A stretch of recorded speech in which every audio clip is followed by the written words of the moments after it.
सखी का सखी आ देखी दिखाई दूरा पर समधी आयल बा हो। अच्छा अच्छा तो चली चली सब जनी मिल के तनी समधी जी के देखल जाई जे कैसन बारे समधी गल चोटका बारे बकलोल कि बा। फूलल फालल बारे हो। बहुत बकलोल चला ए सखी त का कहता कैसे कहता कैसे समधी जी बकरी बन के आयल बा। अच्छा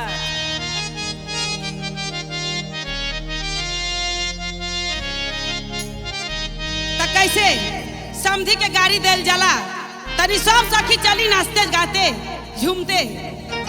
समधी जी आ गल बा अपना लड़का के लेके दूरा पर खड़ा बा गाड़ी में। अब अपन सके तैयारी करी त का कहता का कहता हो जी? अरे गाल जैसा गाल नहीं है, अच्छा अरे पाउडर का दिल करता करते है। होई अरे गाल जैसा गाल नहीं है, पाउडर का दिल करता है। अरे ये समधी पाउडर लगाइला